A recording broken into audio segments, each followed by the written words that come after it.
So you might be surprised to hear this, but No Time to Die is actually decent. Yes, Daniel Craig's final outing as James Bond is actually pretty good. Now before I watched this one, I went back and I watched the previous 4 Daniel Craig James Bonds, and I sort of figured out a pattern here. The series has kind of a one-on, one-off thing with the movies. Casino Royale was fucking amazing. It introduced us to a younger, more ruthless version of Bond. There was way more characterization for Bond and Vesper instead of gadgets and action, which was exactly what the series needed after...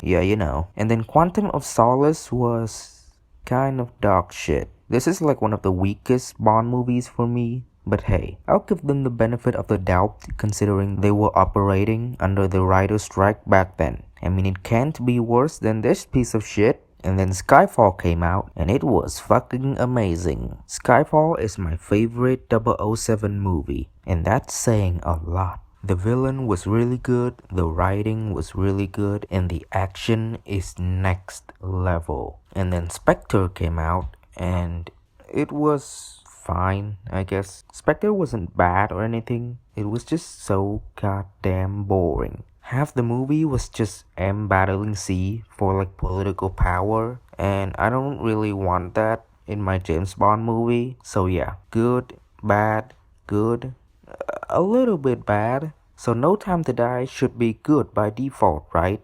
Yes. Yes, it is. To start with the positives, I think this movie looks, sounds, and feels good. Fukunaga took this material and elevated it to a whole new level. He also brought a bit of levity into the movie, and I really liked it. There isn't a lot of humor in the previous movies aside from like the interactions between Q and Bond, and the humor in Spectre is super stiff.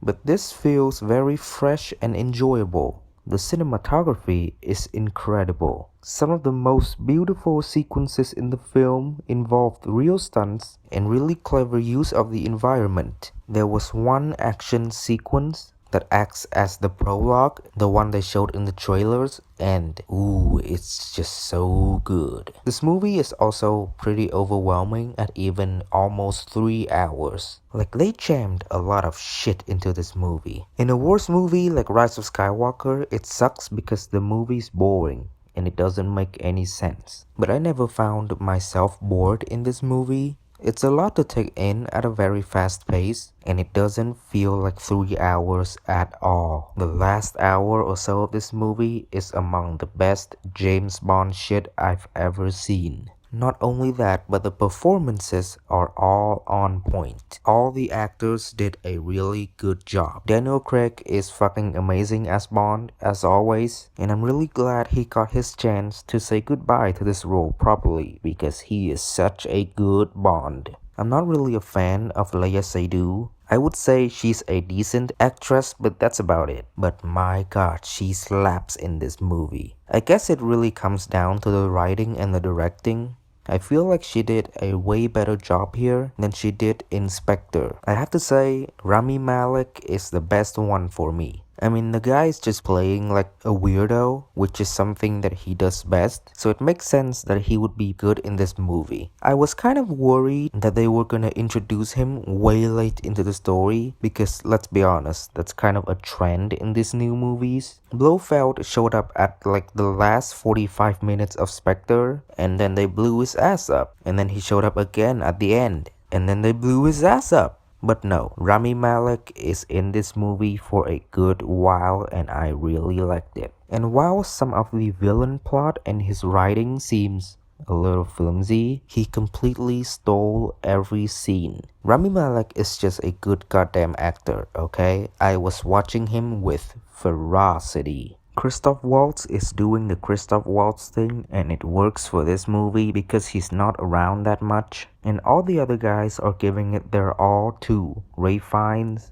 Ben Whishaw, Ana de Armas, Naomi Harris, they all did a good job. However, we still have some minor issues. Now hear me out a little bit. I'm not one of those racists, okay? We all need to relax a little bit here. While Lashana Lynch, I hope I'm not saying that wrong, did a pretty good job. The lines that she said are kinda stinky. It honestly feels like they had an entirely different writer for her, and not in a good way. It's funny because she was also in Captain Marvel, and all of her lines were good in that movie, but the rest of that movie sucks. And then she was in this movie, and it's the complete opposite. But despite all that, I gotta say that the rest of the script is really solid. Bond doesn't really get sidelined by Lashana Lynch. He's still very much the main character here. This is a direct sequel to Spectre, and it made me like Spectre way more than I should. Oh, and by the way, the new opening song, really good, okay? I was kind of worried because I listened to it at home, and it sounded kinda meh,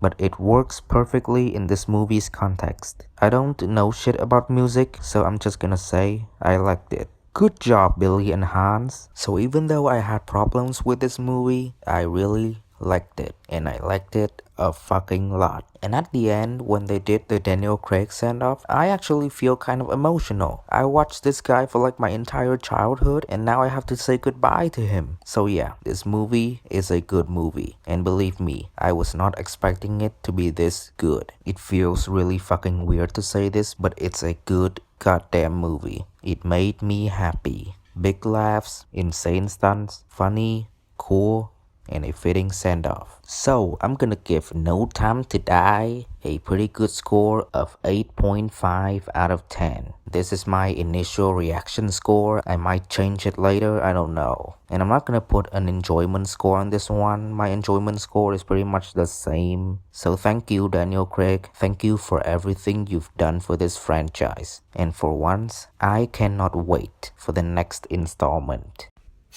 Anyway, I'm gonna go watch that new Venom movie now. Man, that shit looks fucking hilarious, doesn't it?